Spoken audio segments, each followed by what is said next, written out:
miss nothing. Nah, it's all good. How you doing, bro? Nah, I'm good, man. I can't complain. I'm in the warehouse today. Sometimes you can't really control like the tape sound or like the cranes and stuff that be in the other spots. Ah, okay. But if it starts bothering you, I probably could find another area. Nah, right now it seems solid though. You Ain't good? All seem right, like cool. yeah, it seems like it's straight. All right, but I just seen I was scrolling before I got here. I seen you had got the collection from the Nice Kicks, the Sneaker of yeah, the Year Awards. Yeah. yeah, man. So congrats on that, bro. Thank you, man. I'm it's honored, bro. Like it was something I definitely set out to try to work towards. I think when you talk about like shoe of the year, when you talk about like some of the best products, I feel like a lot of categories are really crowded. So like that collection category, I felt like it was something that I definitely can figure out how to get my hands dirty in, because I feel like when you talk about collections, that stuff's always like licensed stuff is always Demon Slayer, Spider-Man, Batman. Yeah. I wanted to do something that felt tailored and personal, and it was over like, a bunch of shoes. Like, and it's not just like All-Star Weekend pack or Pokemon. Like, you know what I'm saying? So, I was like, you know what? Let me climb into this other arena and see if I could get that little Grammy. And we got lucky. Yeah. Nah, you putting the work in. It ain't work. You putting the work in. I think what's dope is they also said since its inception, you have won in a category since its inception. I think that's like really a testament to like what you got going on too. Yeah, man. Just blessed. We work a lot of late nights, early mornings. A lot of you see a lot of people come, you see a lot of people go, you see a lot of strain that you put on the team here and there, and to me, I think that type of stuff is when it's all worth it. Like they could tell people like they work for a war-winning brand. You know what I'm saying? Nah, that's what's up. That's what's up for sure, for sure. All right, cool. All right, what's going on, man? It's your boy Kloth, and I'm back with another video, man. Look for my starting somewhere. I am not going nowhere, and this gonna be another segment of Kloth Talk.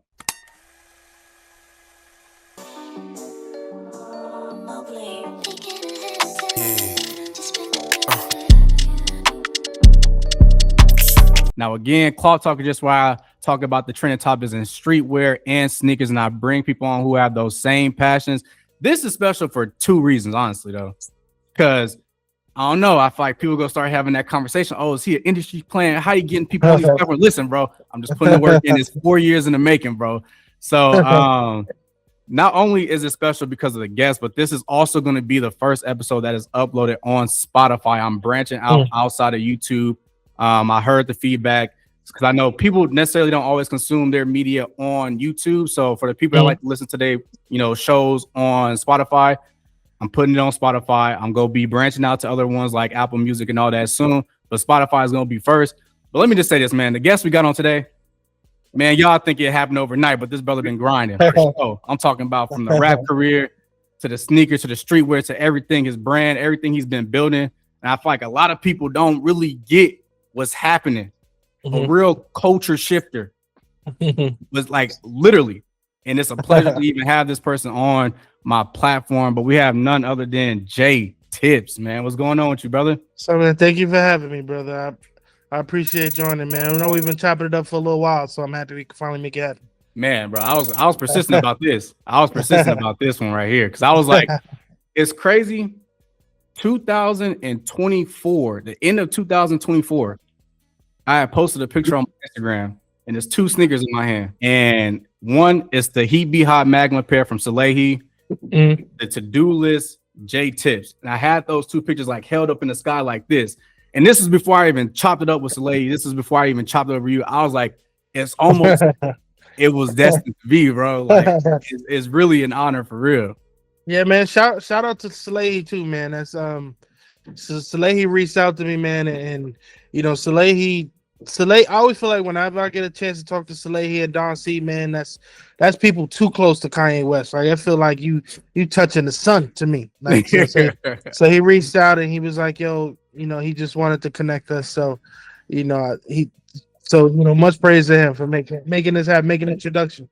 Most def. Because the thing, just where I come from, I'm from the West Coast. I'm from Richmond, California, and the thing that I want to give credit to him is like he didn't have to do that. A lot of people don't. They don't reach back, especially you see somebody up and coming. They like, I don't really know this dude. Like, so the fact that he did that, I definitely appreciate it. Yeah.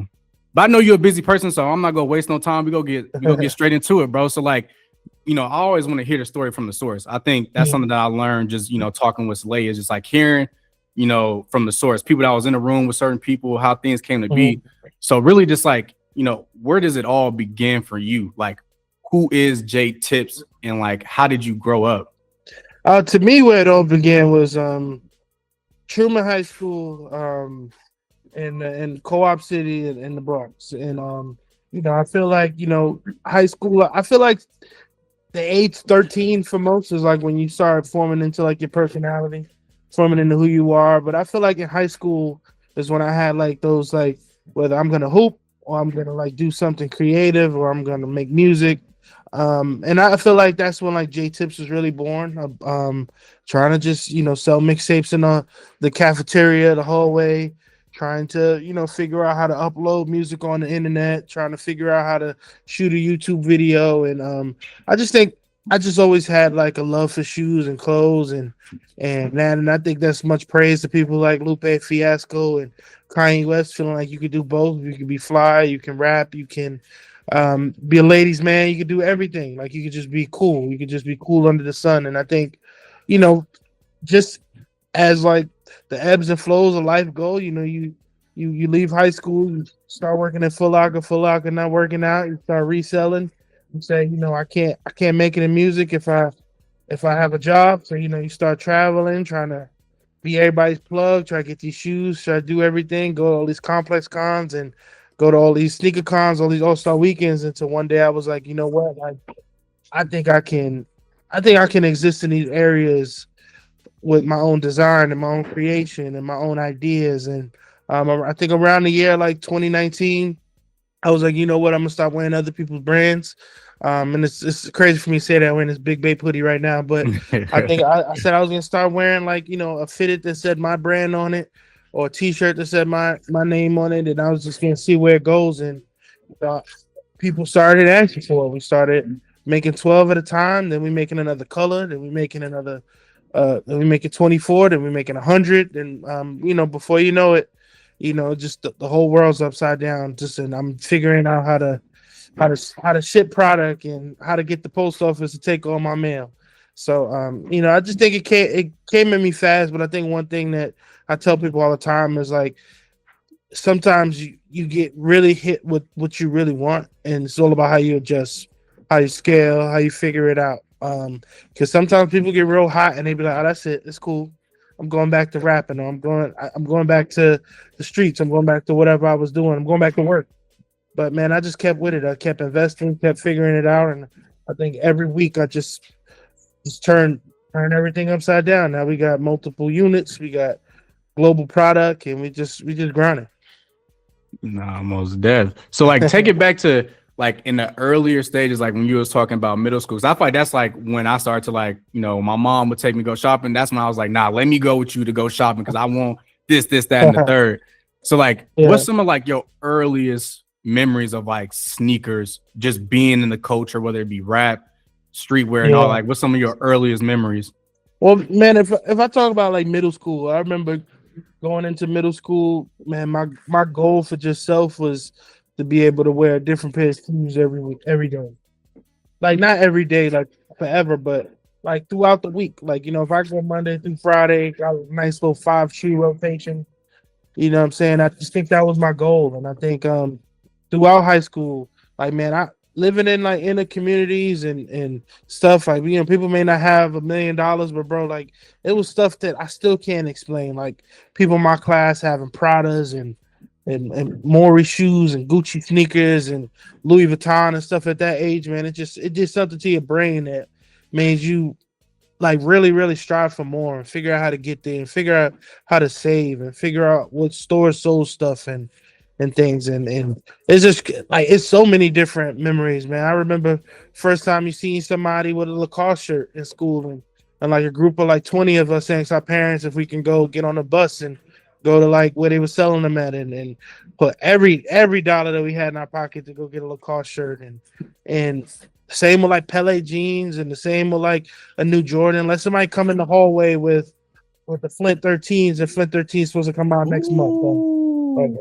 And they tell us where to get them from, and we all beg our parents and put everything together and not eat for a month just to figure out how to go get them the next day. So I just think like middle school and like early high school, like one of my friends went to Manhattan Center. Like we all went to school in the Bronx, and he went to school in Harlem, so he knew about like stores and stuff, and he was the first person to tell us about Soho and Flight Club and stuff. So first time I was able to take like a train all the way downtown and go to Flight Club for the first time. That's probably the first time I stopped wearing Jordans. Like I was like, nah, they got all these old Dunks, they got all these Air Forces, they got all these like lasers, they got all this stuff that you only kind of seen in like music videos. You didn't see it like in New York we have a store called VIM.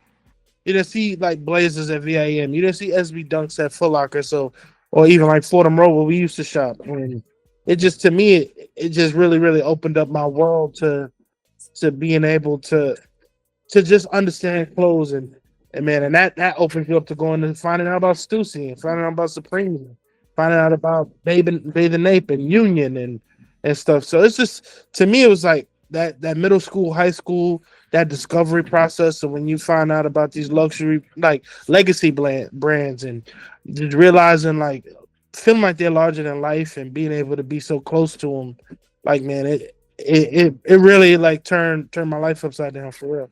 I was like, forget basketball. I said the same thing, but that was because I was trash at basketball. I went out for every single sport in the book, and I was like, this just ain't me. I think it's good to know when something ain't you. 100%. And it's interesting because like we're a little different in age. I remember being in middle school and like the it sneaker for me back then, and I still love them to this day. Foam posits. When foam posits really hit, I saw my homeboys hooping in them. I was like, no, they really going crazy with sneakers. And like that's when like I could barely ask my mom for a pair of shoes. I was like 150. Foam posits was like Tucson. It's like, ooh, she definitely ain't gonna do this. So it's always interesting, like what sneakers people always start off with, like what's like that main thing. Because you mentioned the Flints. I couldn't get shoes that were more like for my mom. I think the realization of like the shoes cost double the price when you went from like the grade school to the men's size. Like I had like this strict rule of like you're not getting no shoes over $100. So I remember just being able to like use that to my advantage. Like I know I can't get nothing over $100, but if I get that 100 from mom or I get that 100 from one of my grandparents, man, I'll figure out the rest somehow, man. I'll figure out the rest somehow. I'll sell my bacon, egg, and cheese or something at school. My brisk. Like, I'll figure out how to make some money throughout the day. Man, that's when grandma used to slide the money like this. Like, don't tell your mama I gave you this. I was going to the Dollar Tree buying packets of gum and selling it in school, trying to get some money up. So I definitely feel you on that. Before I move on from just like, trying to, figure out more about you, like what was like the dynamic growing up? Like, cause I'm always curious on like seeing what you are now, what was it like back then growing up? Cause like, was it like, cause you grew up in like the Bronx, right? So, like, what was like the environment like? Yeah, I grew up in the Bronx, man, single mother household. But I had a lot of family around. Like my grandfather, one of his big life investments was to get a house for like his whole family to be able to rent an apartment and stuff. So grandma was always close, my aunts were always close. So, but I had like the stereotypic the black household where you see your dad on the weekend, and and as you get older, like that fade away and stuff like that. But my mom was always there. My mom was always in my corner. I think she wished that I figured out like a school route or like something else. But as like Show and Prove came, and as you able to keep grinding and keep doing things, it's taking some time, but we're super proud of me. She's super proud, but it's hard to explain the journey to people, because like entrepreneurship isn't so traditional to the previous generation. The previous generation, they tell you go get a city job, and they tell you go work for MTA. They tell you go work for like construct. They want you to be set up. They want stability. Stability is king, and I think our generation kind of really broken that mold and created a lot of jobs for ourselves and our communities and our friends, and the internet's created a ton of jobs and things. And but just growing up, just having to deal with knowing that you trying to be on double XL, or you trying to be on the source, or you trying to be on a double XL top 10. Like at one point, that's your goal. Like, you know what I'm saying? And your mom don't understand none of that. Like she's like, Yeah. like what you even talking about? So So it was just like that. But I fought through it. You know what I'm saying? I fought through, like, regardless what anybody said, I'm gonna figure it out. yeah. Do you feel like not having that stability with the father thing, kind of like you had to learn things a little bit slower than like other folks? Because I grew up in the same way. So my mom was a single mom. My pop's been in jail since I was 6. And I feel like they're being 29 now. I'm like, damn, I wish I would have knew this earlier. But it's like I noticed that I had a gap just growing up because I didn't have that stable father figure in the household. So like I wonder if that's like a thing you experienced, well, like you figuring out things kind of a little bit later than others. Yeah, 100%, man. I think even still to this day, man. Sometimes you just kind of think to yourself, like, I wish I had like that dad to call to kind of ask certain questions. Like sometimes you just need the unbiased voice of like somebody that just cares about you as a human being. No cards involved. Don't know none of the players in the game. They just know you. They know they know you from just inception. You know what I'm saying? And but I do think it's, but at the end of the day, I give a lot of credit to the men that was around. Like, my grandfather, like I said, my grandfather wore the weight of the world on his back, and he made it look easy. And I think sometimes it's, when you think about like one thing my friends famously say to me is, I don't say no to people.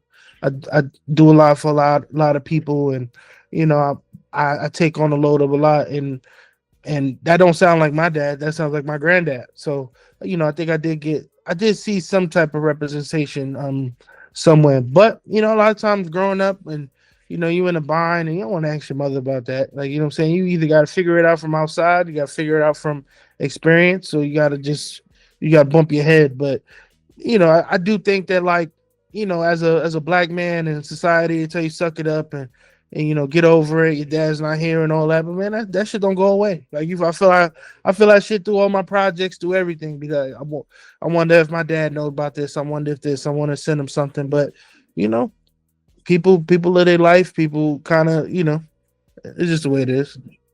Yeah, no, I telling you, bro, you preaching to the choir right now. Absolutely. I feel you 100%. And I before I even get into this next question, because I've been listening to your music. I wasn't aware of the music career prior to the sneakers. And like your music has a very like specific time frame that music lives in. So like when I was listening, I'm like, this feel like nostalgic. Like I want to throw on a Tisa snapback, and like I want to throw on some skinny jeans and like be thugging it. And I got a few lyrics that I want to throw out there. I want to see like, what your perspective was when you were writing this at the time. So in your song Halftime, you said, invested in my future, but I'm living in my past. Now, from what I understand, and because I definitely have been one to be a certain thing for the future that I want to have for myself. But then like a lot of things like baggage was holding me back. So when I heard that, I was like, ooh, okay. Yeah. So kind of like break that line down for me real quick. Man, it's that to me, I think that's a very pinpoint lyric to where I am now. I'm a very nostalgic person. I'm a person that like people recommend therapy, and I'd be like, nah, man, I need to live in that. I want to talk about what I've been through. I want to create from that mindset. I want to be able to design with the fire that I had to overcome things and stuff like that. So as much as like I'm all money in, and I'm trying to really change my circumstances. A lot of my future is based off of things that I create from this journey, and whether that's heartbreak, whether that's struggle, whether that's um, just the plight of being an underground artist and not really getting your chance, or it's just like, just day to day drama with your friends, like, what I'm saying, and losing people on the way, losing people as you go, and just trying to come out on top, like the real heroic, like Jesus story. Yeah. Nah, I'm telling you, when I heard that line, I was like, and I'm not just saying that because I'm sitting, we talking on this call. Like when I listening to some of your music, I'm like, this is actually good music. Like, what the hell? Like, you could have definitely been like, sneakers, brand aside. I feel like you definitely could have made it at that time, because like the music is still good, even just on a listen past like 9 years now. Yeah, I think the stuff about music, bro, that I give a lot of credit to my music journey. I just don't think that I don't think it's so clear cut. I'm a little loud behind me. I don't think it's so clear cut with music that hard work wins. Like, what I'm saying? Like, I think on streaming, I probably got a good amount of albums. Before streamings, I had I think altogether I have 13 albums. I had, like, when they was on that Pips for SoundCloud and transferred to streaming and Apple Music and stuff like that. And I just think, man, like, sometimes it's hard to keep getting shows and getting booked and keeping the views consistent and keeping the art consistent and keeping money flowing. Like, but I think when I started designing and things, like those same principles I was putting into every song and every collection, every album, I started putting into drops and putting into capsules and stuff, and it started to win. So I learned something from music. It's just I wasn't able to figure out how to master it that way. But you never know, man. I got equipment right here, man. I might just hook it up one day and get right back into it. Get back into the grind. So going into this next question, I'm a feed this next question in with this next lyric. So like going down the path of being a creative, how did you kind of fund the dream in the beginning? And that question is gonna pair with this lyric was invested in me so we wouldn't starve. I'm tired of selling kicks while my niggas selling bricks. Like I wanna see like what the connection is there, because like it is kind of hard when like you want to do it the legitimate way.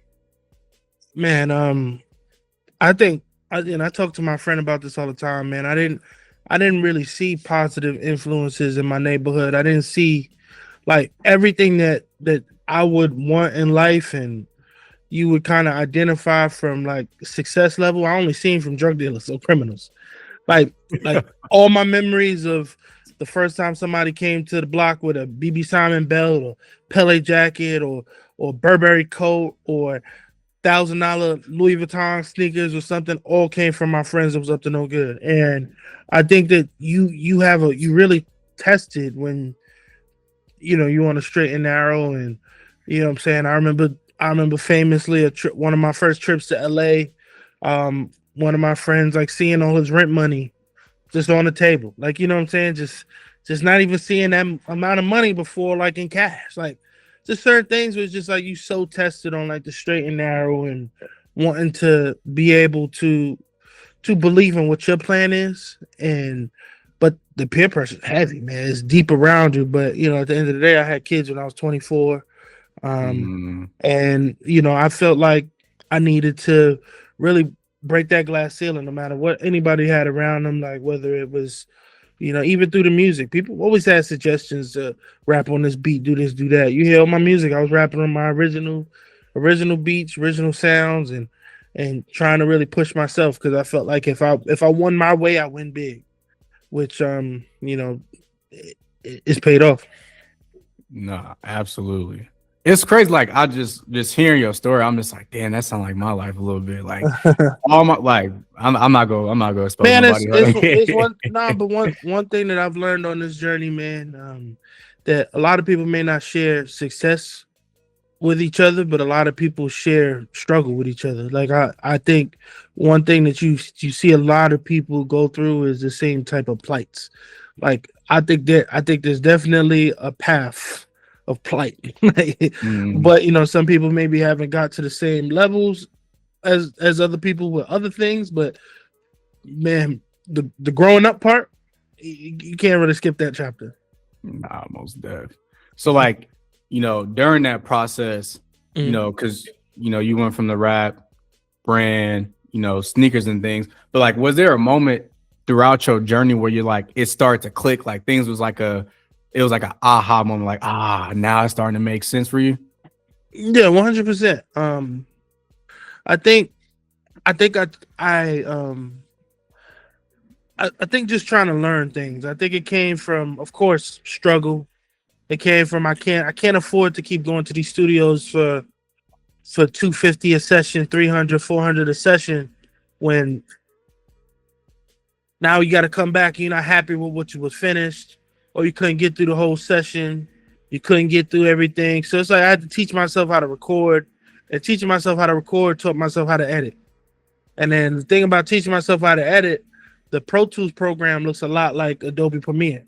So Adobe Hey, Premiere, I learned how to edit videos, and then from that, it was like now you're trying to make intros for your videos, and now I'm learning Photoshop, and then after learning Photoshop, now you learn the Illustrator and stuff like that. You playing with little things, and now you like what would it be like to make a shirt? What would it be like to do this? And I think around my album, The Savior, I was just like, you know what? Before I put this music out, I'm gonna come up with a little plan to package it. Like around that time was like real like Kanye West, Travis Scott, like everybody's making bundle deals for their album. So I was like, you know what? Even though I'm an independent artist, I'm gonna sell a t-shirt, I'm gonna sell a pin, I'm gonna sell a hat, and I'm gonna try to make a custom shoe and get it shot like it's like the real deal, like it's coming out at KIF or something like that. And just seeing the way that socially worked. And man, the music, I didn't even get the chance to put the music out before people was like really clamoring over everything else. And I remember just having tough conversations with my friends, and it was like, yo, you gotta relay it to the music, bro. You got 500 comments about the Air Force, send everybody the link, send everybody. And I'm just like, bro, I'm not gonna do that. Like, you know what I'm saying? I'm not gonna sit there and spam myself. Like, whatever people love me for, people love me for. And I just think at that point it started to click, to ride the wave of instead of putting whatever money I have into trying to throw this little release party or release event, perform for a few hours. How about you try to make 48 shirts and try to make 36 Yankee hats and pump them on your site and really get some traction. And that's exactly what happened.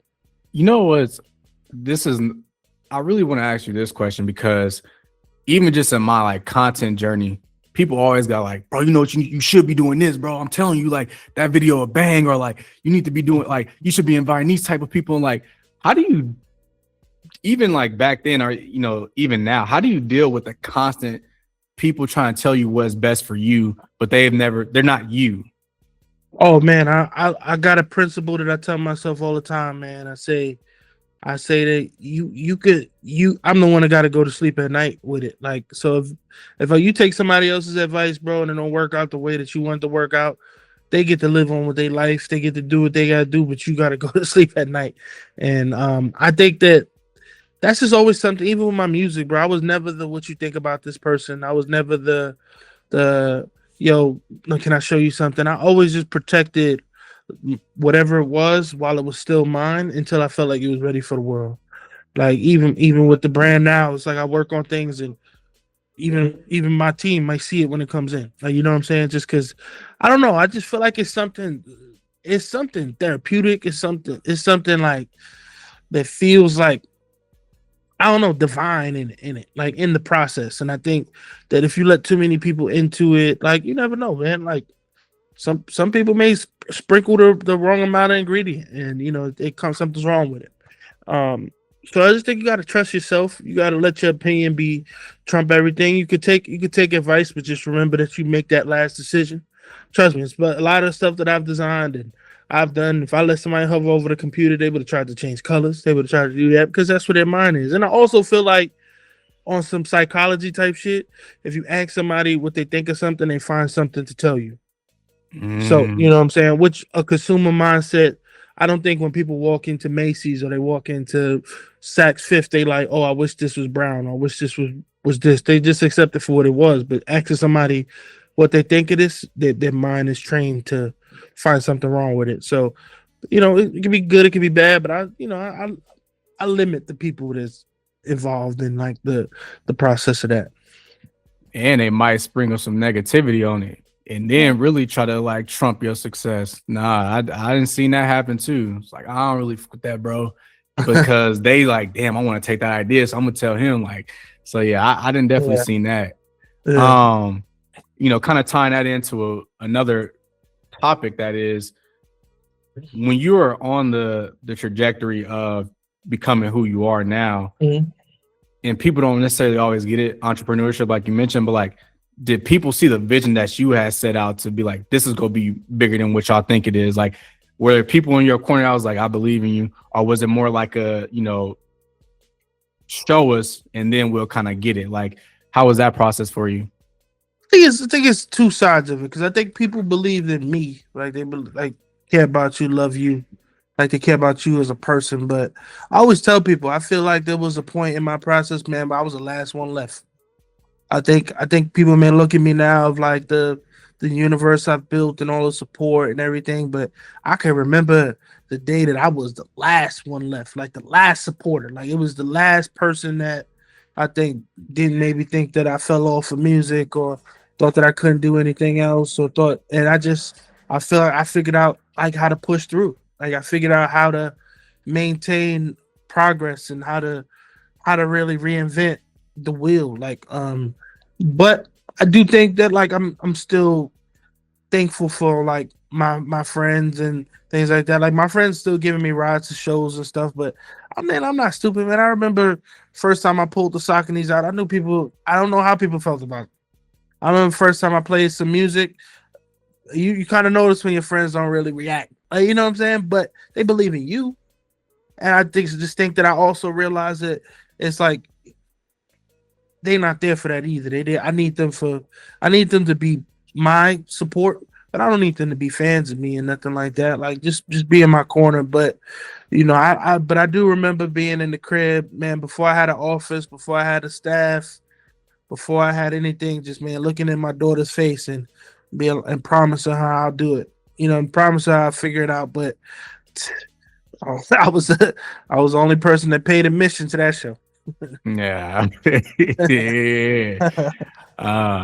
I feel you on that, because like I had to get out of this early. This was like 2023, when it's like, I'm like, y'all not even watching my YouTube videos, y'all don't fuck with me. And it's like, that's not your family is not gonna make your dream come true. Like, yeah, they supposed to be your support system, but they're not there to like promote your videos or something like that. Like that would feel great and it's always appreciated, but that's not their main goal. They supposed to be there for you when you like, they just supposed to be your family. Like I feel you on that. But I do think that that's a part of the creative journey, though, man. I think when you really like getting off the porch and you figuring it out, you need something to validate the sweat equity, the time you putting in. Like, man, there's a lot of women in my life that, man, and that you know, maybe I took some anger out on or do something because it's like, you know, I felt like they weren't a cheerleader at the time, but they didn't have to be. Like, you know what I'm saying? Maybe that I just needed to feel something. I needed somebody to tell me that what I was doing was right.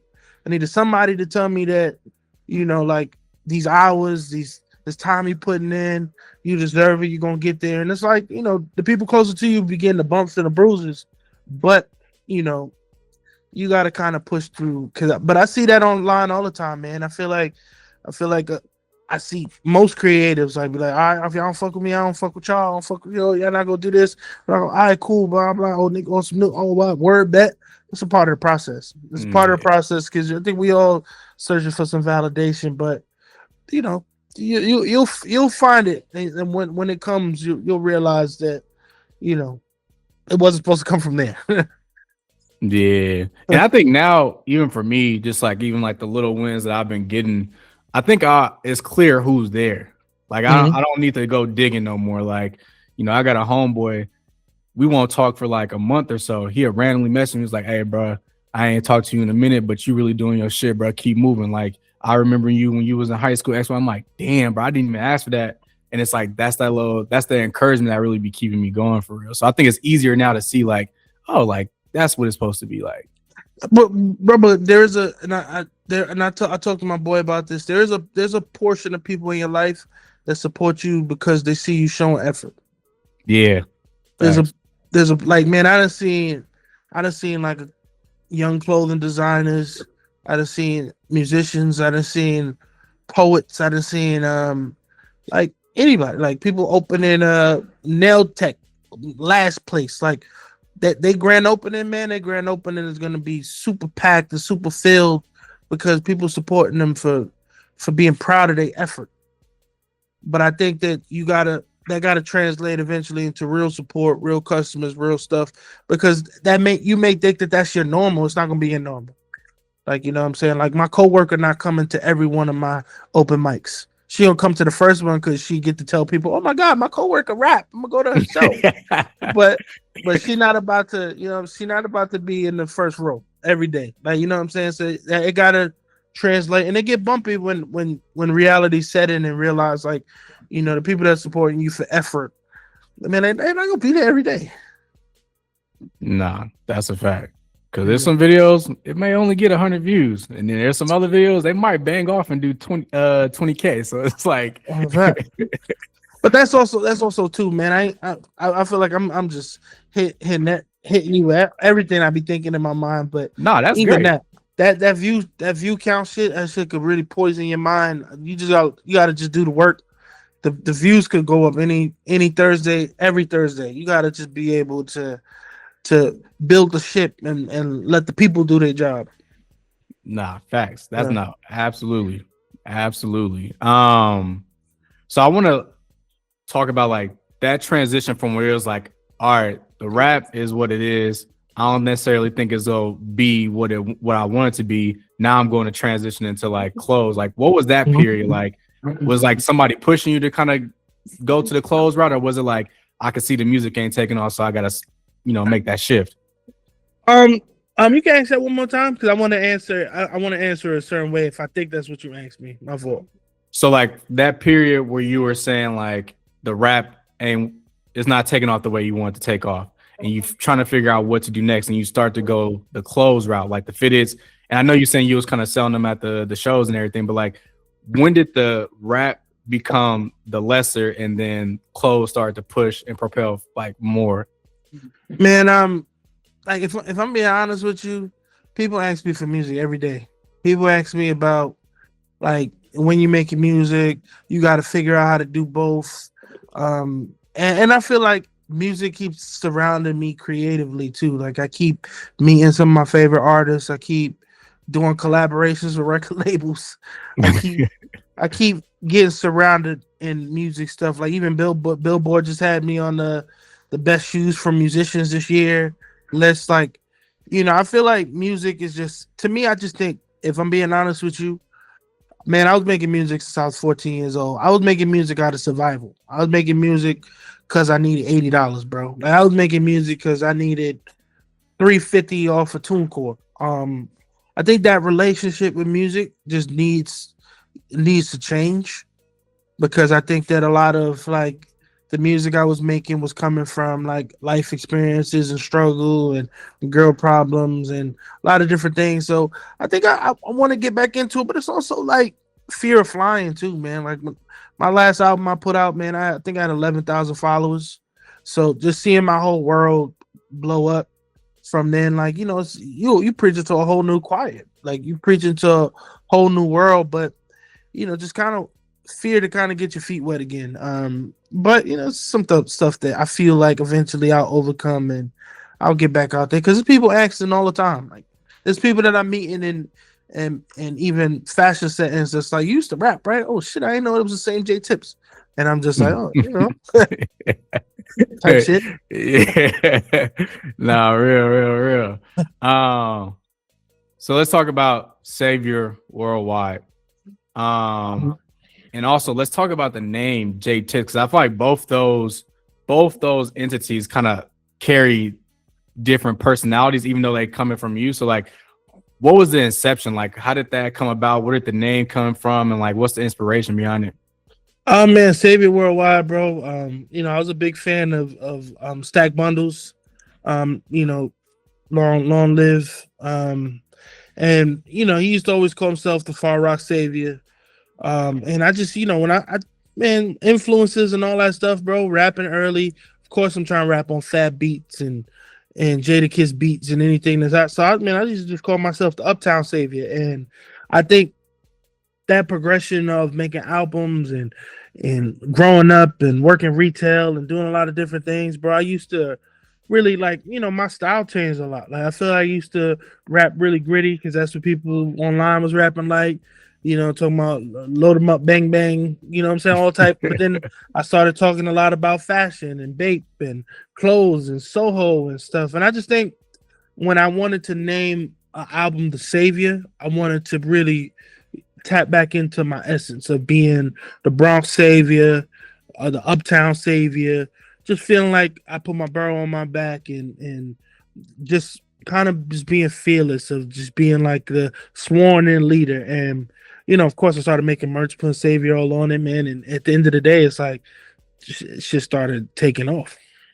Nah, you know what's funny? I want to go back to like, cause I watched a ton of your music videos, and again, people will see you now and be like, oh, like he going crazy, the Saucony joints. He really sneakerhead, but like you are really a sneakerhead. I'm talking about like LeBron 10 corks. I'm talking South Beaches. I'm talking Yeezy, Nike Air Yeezy 2s. I'm talking like, thank you, man. Big sneakerhead. So like, let's go back to in that or even just now too. Like, what are like some staple sneakers in your closet? Like that's never leaving. Staple. Man, I got so many shoes in so many different places, bro. I don't know. I don't want to be cheesy and just say my own stuff, but I'm trying to think, man. I got a few samples. I got like a Travis Scott sample. I got like a jellyfish sample. You know how big jellyfishes is this year. I got like a Adidas sample that I've been wearing. I say stuff like that, stuff that like can't nobody get. Yeah. I got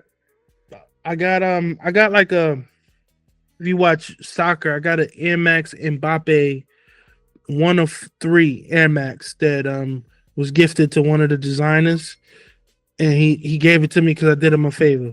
And that I can't, man. Even if times got hard and I tried to sell a shoe, I don't even know what value that shoe could have. People gonna be like, I've never seen this before. I think I got some stuff, man. I just got so much because I also think that as I'm getting older, bro, I'll go on Foot Locker right now and just buy some all black Vomeros for comfort. So as much as I got like cool stuff, like StockX gifted me like the Travis Scott SBs. I got the Cause 4s, the gray ones last week from the StockX team. Man, I'm up. I got a lot of stuff, but I also don't wear a lot of stuff too. So it's a flex within a flex. Yeah, now the one-on-one joints really be hidden for sure. Those be. I always shout out my plug from Saucony. I got somebody at Saucony that he rock with what I'm doing, and he sent me some one-on-one like because it was like they changed the material, so they just scrapped the shoe completely, and he sent it to me. I was like, no, these going crazy. What you wear size 9? Yeah. Yeah, man. I done been on a lot of trips through Saucony, and it's like if I wore the size, I could have took it. Most def. I forgot where I was even going. That's funny. But yeah, I was just like, I know what I was talking about because I just remember like I was like, oh, you got the South Beaches? Oh yeah, nah. He was really in like the cork LeBron 10s though. I think people don't remember those. Man, like, even right now, everybody posting about like 2016. Man, I was about to throw up this. I found a picture of me and some Yeezy 2s from 2016. Like, just little stuff like that. Yeah. I kind of just want to throw this question in just a little bit earlier, just to kind of break it up, because I feel like sometimes people, getting a certain status, people start to, you know, have this claim that you're not just like, you're still just you. You're not like a person anymore. You're like, you're a thing. So like, I want to do something like humanizing the creator. So like J-Tip walks into a corner store, liquor store, whatever the case may be. You only could grab 3 things. What 3 things you walking out with? Oh, a corner store? Yeah. Man, corner store, I'm gonna grab a green tea Arizona. Throwback. I'm gonna grab some Raisinets. Wow. And because it's the only 3 things I could grab. Those, give me something. Yes, Flamin' Hot Cheetos. Nah, that's my daughter. Nah, you know what? Yeah, Flamin' Hot Cheetos for my daughter, because you know we gotta. Me and my son are share the Arizona, but my daughter, her Flamin' Hots is non-negotiable. I thought there's a story about Raisinets. Man, you know what that is, bro. I used to go to, like I said, I'm investing in my future, but I'm living in my past. I used to go to a studio on 81st Street in York Ave in the Bronx. I mean, in the city. My engineer name was Garth. And I used to always ask him if he wanted anything from the store, and that's always what he would ask me for. He'll ask me for the green tea Arizona and the Raisinets. And one day I just tried it, and I was like, "This shit slap!" Like, and that was just always my thing, man. Unfortunately, he passed away. Like about 12 years ago. But you know, that used to all he asked me for. He'd be like, if you go into the store, could you just give me the Raisinets and the green tea? And you know, I tried it, and it's funny because that's like the only drink my son is into Dr. Pepper now, but that was his drink before the Arizona. Yeah. Now somebody that was gonna be funny. Somebody, I knew other people fuck with Raisinets. They go so Raisinets in that bag. I'm gonna get a brisk. I'm gonna get a brisk. Cool. I'm gonna get a brisk iced tea. I'm gonna get something sour, maybe like Rips or some sour straws. I fuck with sour candy heavy. And now I'm gonna get some Hostess, some powdered white donuts. As much as I work out and as much as I, you know, take care of my health, I cannot resist no powdered white donuts, bro. That shit. Yeah. I know it's not great for me, but hey. Yeah.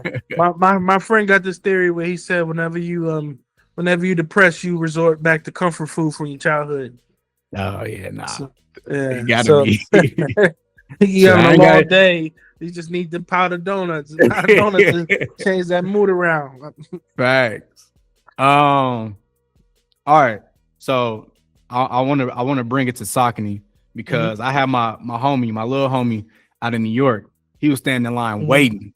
He did his work for this. I ain't gonna drop his name because he might lose his job. But he did his work because he was waiting in line for me to get these sneakers right here. Oh man.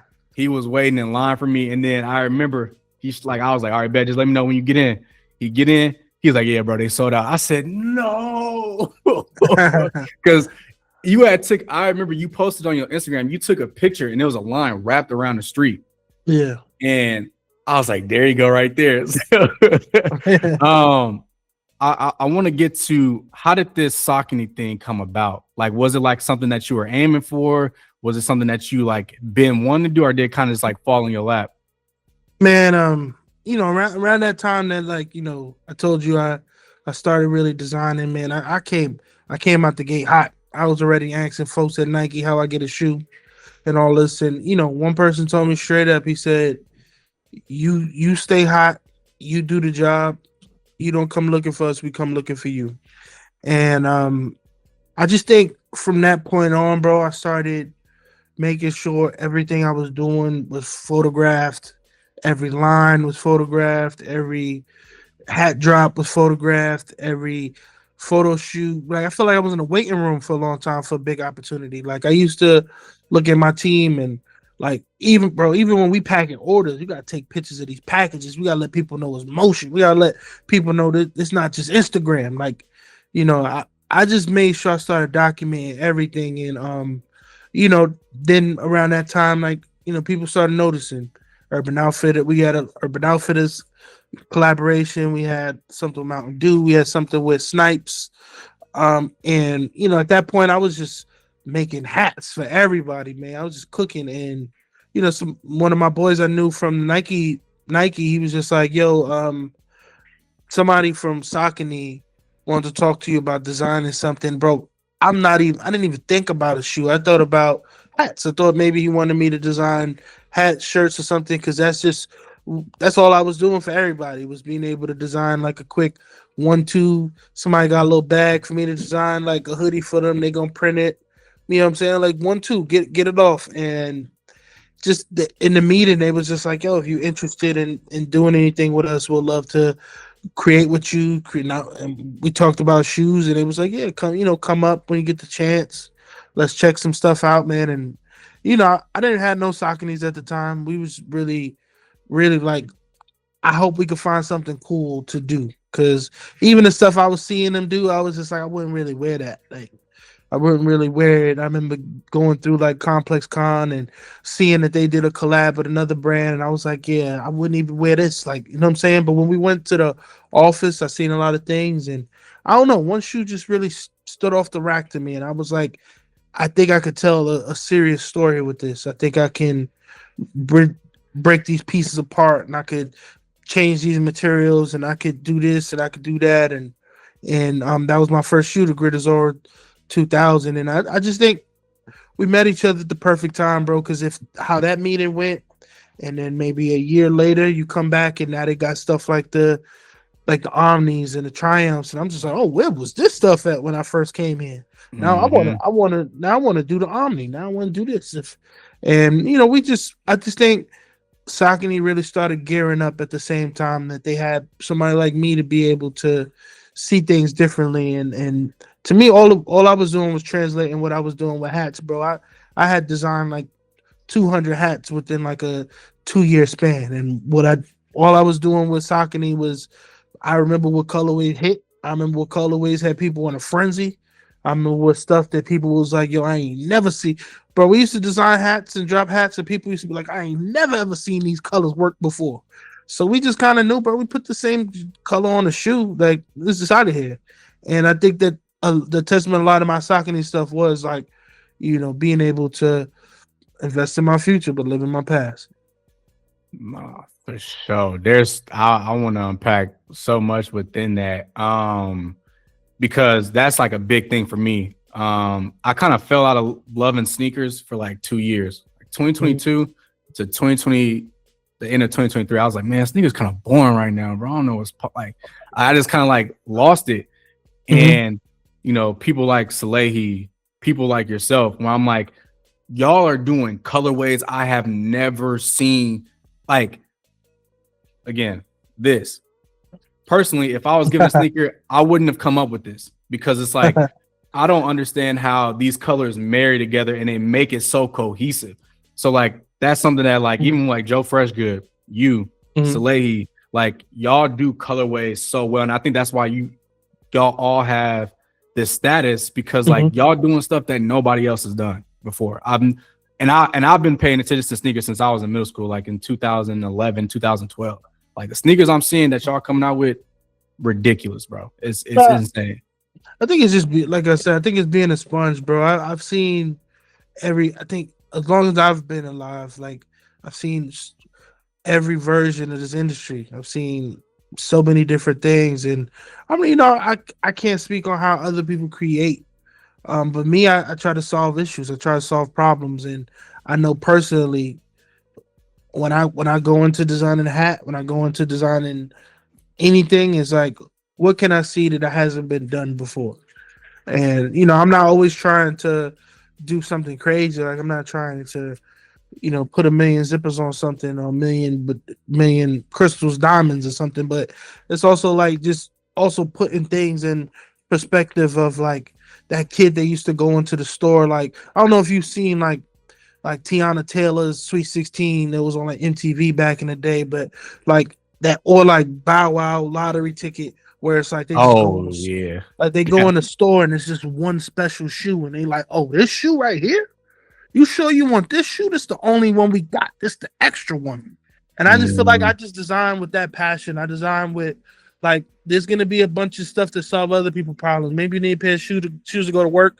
Maybe you need a pair of shoes because you need to match an outfit, or you trying to match something. But I'm designing for the person that went in the store and something jumped off the wall for them, and I need that. Like I can't live without that. And man, I think I've been able to do that a little bit.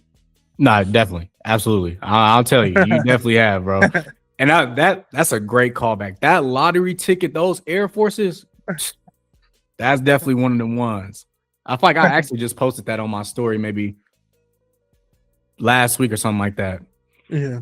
And I was even about to ask the question, like, how did you even, have the confidence to, do what you did for the Saucony or be in a room and kind of like, make this collab yours? But I feel like what you already told me is what it is. It's like you've already been putting in the work behind the scenes. So when you was granted an opportunity, it was basically like enough said, like you was already building up for that. Man, and it may be ignorance, it may be ego, it may be maybe a lot of things, bro. But that first meeting with Saucony, I told him to give me a chance, I'll make y'all look like a genius. And man, I had nothing to back that. I had nothing to stand on. I had nothing to guarantee that, but I just felt like it would be I just felt I had a good way to go about it, man. I felt like even still to this day, like I feel like with free reign, with the creativity that I still feel like I'm not able to even always get out on each product. Like, man, I feel like every year this is, if we not the best shoe of the year, we in the conversation, because I still think that I'm still formulating how I think, and I'm still putting together like the best versions of presentations and shoes and stuff like that, because I just think that, I believe in myself. I always thought that I never thought I wasn't good enough. I just thought I didn't have a chance. Like, even with the music, all that stuff, I just felt like I wasn't being seen or I wasn't discovered. So I think to finally get a chance, it's like, oh no, we gonna kill this. It's light work. Yeah. That takes me to another song that you had called Pray For Me, where you said, when they bringing up the best, they never mention me. Do you feel like you kind of create from that space of like, nah, they go know I'm in the room now when I'm putting things out?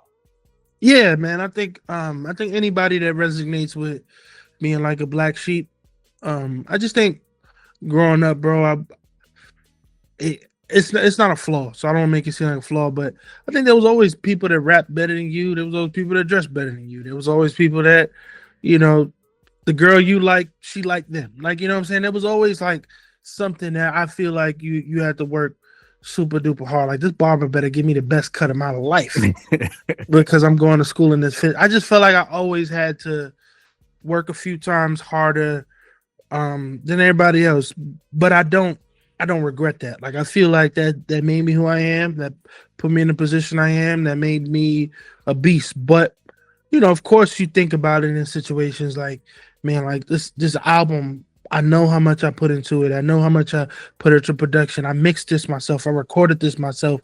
And like, there's 30 people at my show. When I done been to other people's shows and that shit was packed wall to wall, that, they just got one record. Like, you know what I'm saying? So it's just, that underground shit fuck with your brain, bro. Yeah.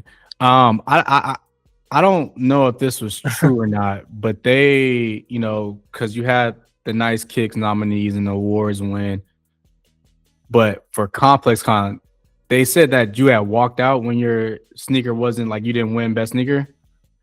Yeah, the shoe that you just put up, the Omni, I just think it comes a time, bro, where like people got to be for real, and I think, man, I had to pop up a Billionaire Boys Club, that collaboration with Billionaire Boys Club. Not only did my shoe do phenomenal for Saucony, one of their biggest releases ever, one of the most pairs that they released ever.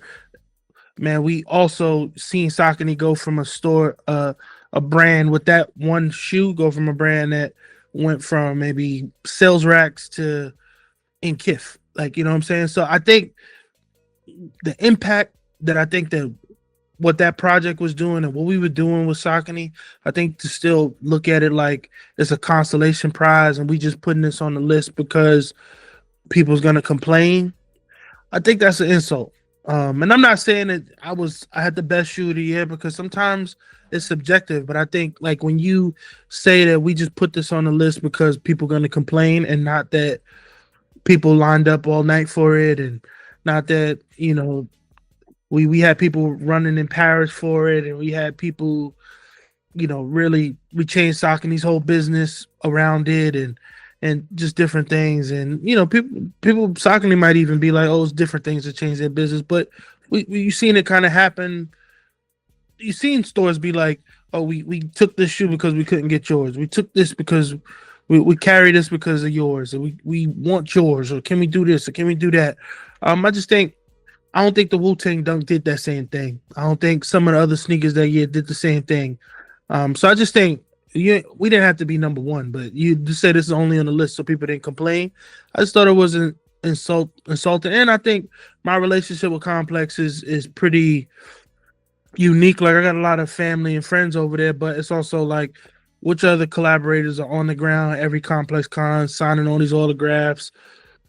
If I'm not the best booth, second booth for the year, like, you know what I'm saying, really touching the people and designing this stuff and putting the best like foot forward, and you just only here so people don't complain. I just felt insulted by that.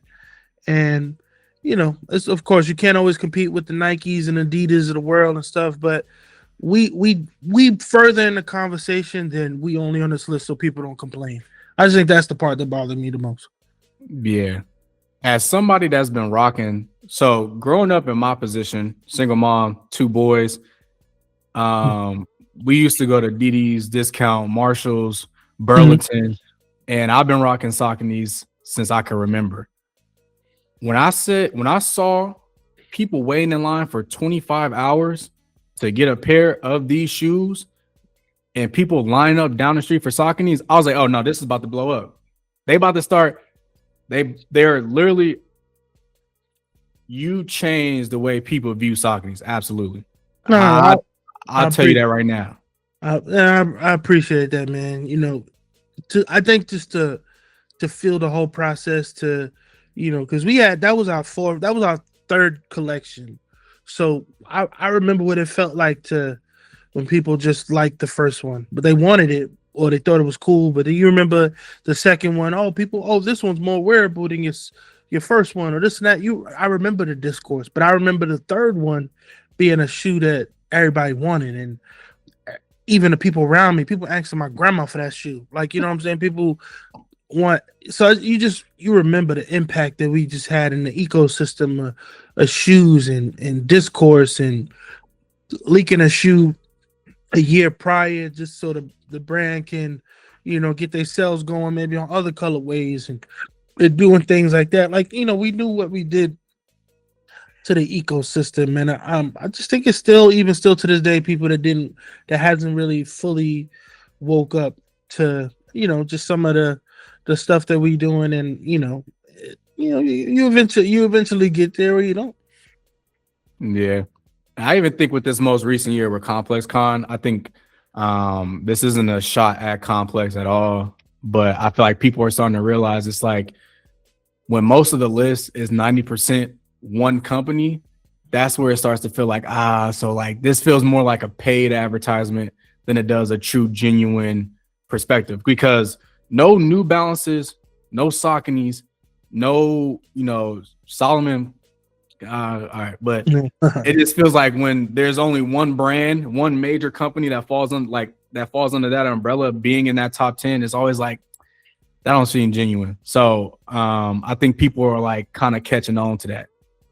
Yeah, I think it's tough to choose because there's so many different projects. There's probably thousands of shoes that come out, but to me, I think when you make those lists, the thing that drives me crazy the most, bro, and this is just the fan speaking, I'm not even speaking on my own projects, is the multiple of the same silhouette.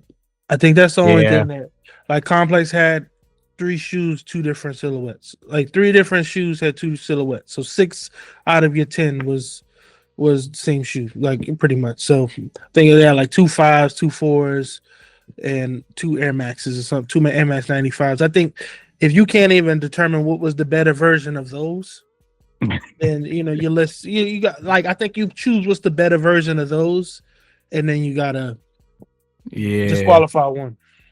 Most def. Just moving out of this conversation about Saucony's, about Complex. I am just curious, and I'm upset with myself that I didn't ask Salehi the same question, but like, there's a lot of discourse around black owned brands. Not necessarily when it comes to like the sneaker community, but more so streetwear brands being like, I'm not black owned. I find that like devalues what I'm doing. I'm just like a brand. So like, how do you feel when you hear the title black owned brand? To me, I think, of course, I think black owned brand, I think it means something because I know what I've had to go through to kind of put things together to be validated, to walk in certain rooms, man. Even still to this day, man, it's either I'm who's this or I'm J Tips. Like it's not really no courtesy unless they know who you are. The first year I won Shoe of the Year of the Footwear Awards, man, they was guiding me off for the red carpet. Like somebody had to come back and be like, no, that's J Tips. He has to walk that way. Like, so it's like, it's to me, I think it's just something that I respect a lot when but I think that everybody has different paths. I don't think that I don't not respect someone for not having the same like business model. Like if you're not black owned, I know a lot of companies are selling to other companies and doing that. I think eventually you get to a point where you need help. You get to a point where you need to take on some partners and you need to do certain things, and also like holding on to equity as long as you can. Like that don't mean strength all the time, because sometimes people are holding on to 100% of a penny.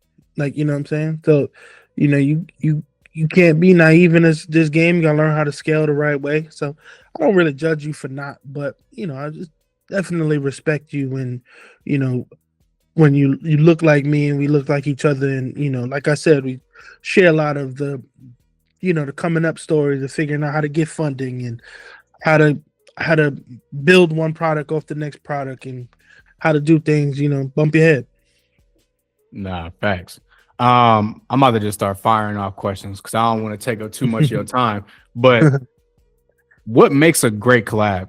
Even like just your work aside, like when you see a collab, what makes it good to you? I think seeing both sides do something that you don't normally see them do. Like I think solving an issue for both sides. I think like a brand, like one brand's issue may be reach. Like I can't reach people. This brand is more popular than me, so solving that issue for me. And then this brand's issue may be just having better product, like what I'm saying, like a more sustainable product. Like, so I just think if that's the issue, like I don't think all the time you got to clash creatively. I just think what solves each other's issue.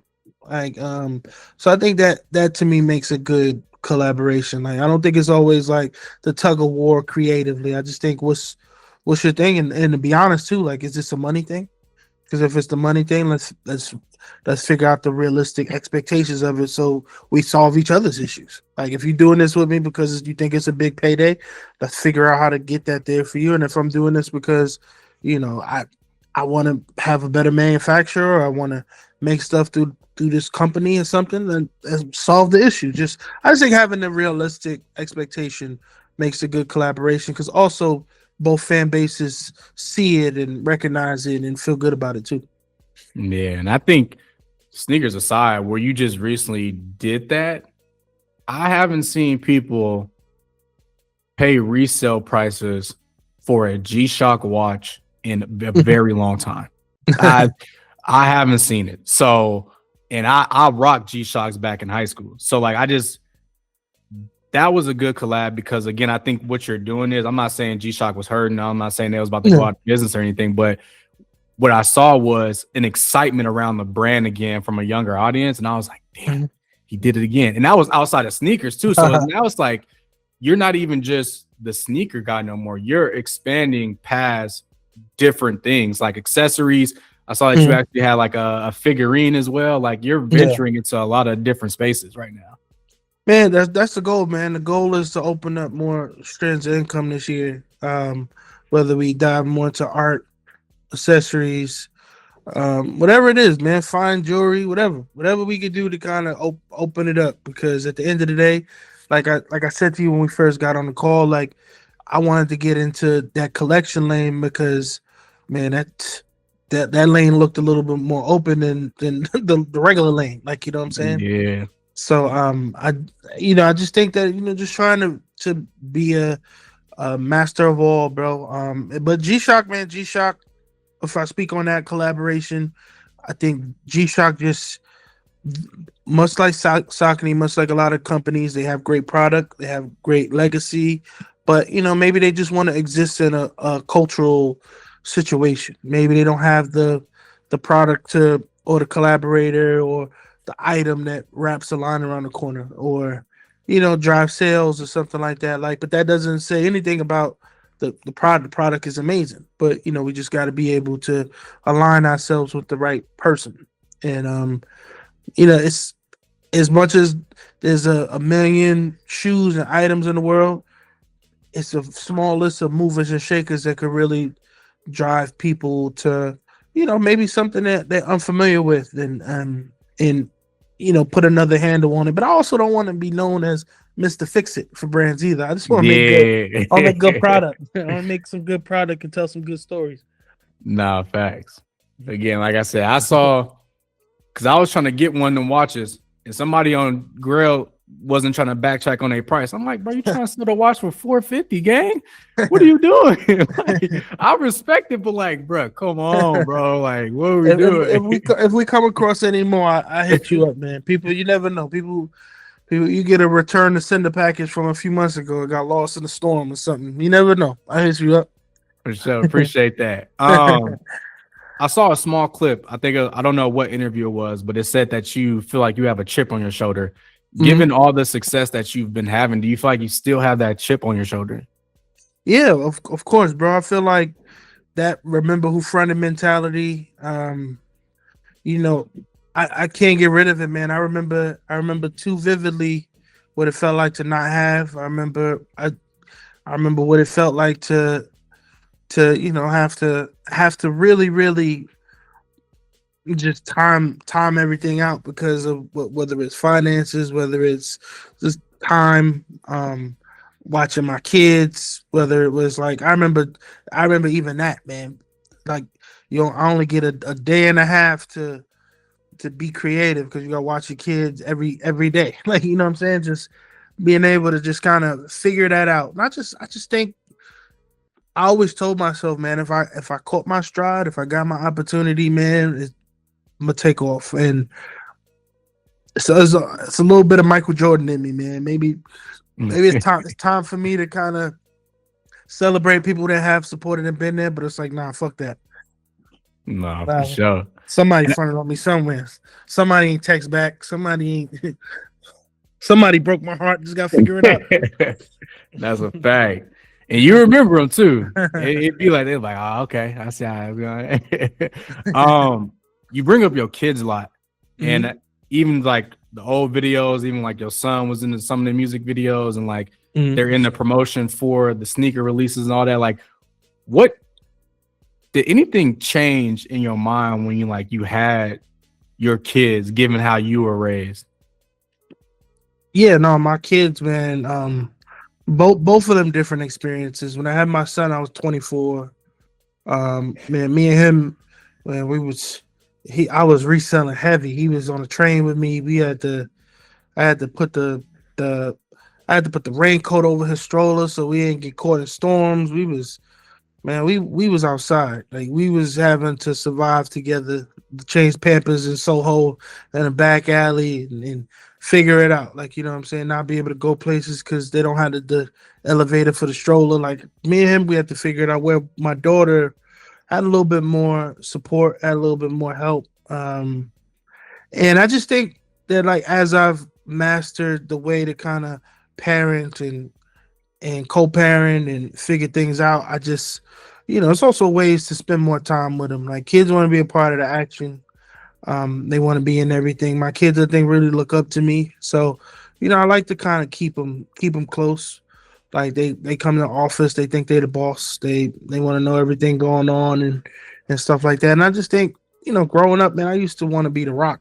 Like I'd rather my kids want to be somebody that's real. Like, somebody that they could really see and learn things from. Like some of the stuff is priceless. Like that they getting a real life internship from just their dad throwing them in the fire, making them tape a box or something. That's dope as hell, bro.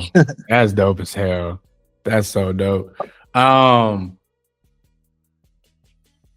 gonna put it out just a little bit further. Let's say in the next 10 years, what are you hoping people are still saying about J Tips?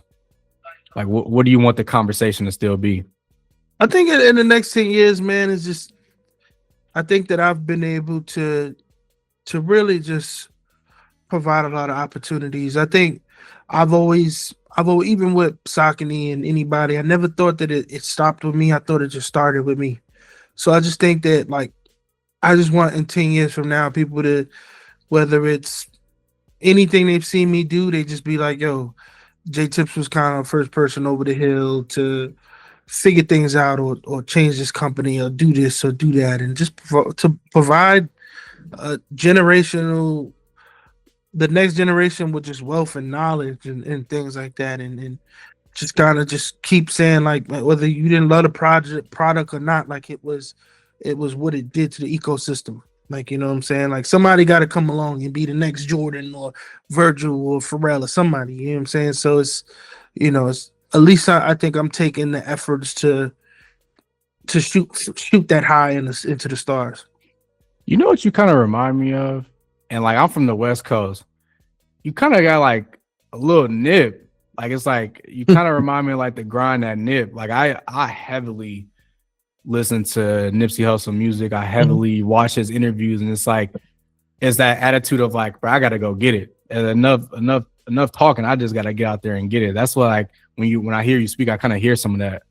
Well, I'm honored by that, man. I've studied Nip a lot. Those music, his practices, and just a lot of things, man. Nip meant a lot to me, man. I got a marathon flag tatted on my hand, so on my wrist. So it means a lot to me. For sure. What there's a lot of creators out there, a lot of designers out there, a lot of people trying to make it. Some people are just starting, some people are in that middle process trying to figure it out. What 3 pieces of advice would you give somebody that's like they may be getting to a point where like, damn, I want to give up, or they may just be on that I'm just about to start? Like, what 3 pieces of advice would you give that young designer, that young kid, that young person out there trying to make it?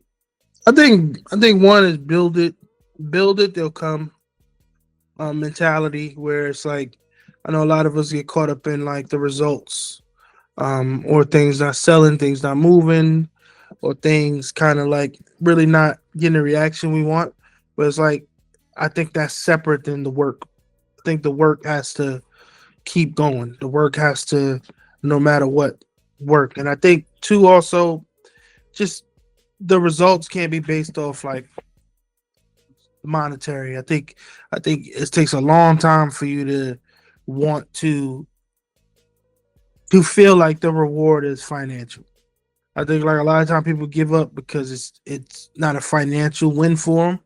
When it's like, no, you gotta push through. You gotta keep pushing through. And I think the third thing is just kind of, just never give up, bro. I think never give up. It sounds super duper generic, but I think I used to question a lot about making the right moves, and if this makes sense to me, and does this job make sense to me, and does this opportunity make sense to me, and should I be doing this, and am I like overworking myself and doing the wrong things? And I think the moment that I got down and I was able to sit down and reflect on what I built, every single second mattered. Every single thing meant something to me. Every single mistake, every single friend, every single like love interest, everything in your life taught you something. Everything taught you to kind of push through to the next level. Like everybody was a bridge to to get to where I needed to go and everything. So I just think just really just keep stacking up them wins and losses, bro. Like that should really help you build your kingdom. Nah, bro. Let me just say this, bro. This was a pleasure, bro. It was an honor, bro.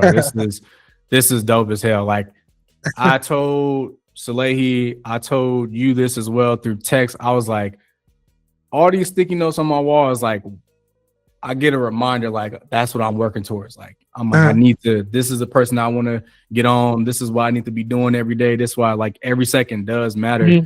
And when I took that picture, I'm like, I look back at it now, I'm like, damn, I didn't know how I thought this was going to work out. Because I took that picture in 2024 before I even had, like, literally before I had anything. I was like, I had both of them on. And I remember putting both y'all names on that sticky note, bro. So this is an honor for real. Like, this is dope as hell. I appreciate it, man. I'm happy I could be able to join, man. Just to end it off on a fun question, just because I like having conversations with people. I love conversing with people. I'm always interested in things outside of like what they, you know, do per se, like sneakers, fashion, all that. One movie, one album, and one mogul. Who are you? Like, what are those three for you? Mogul, I'd say, you know, Nipsey Hussle.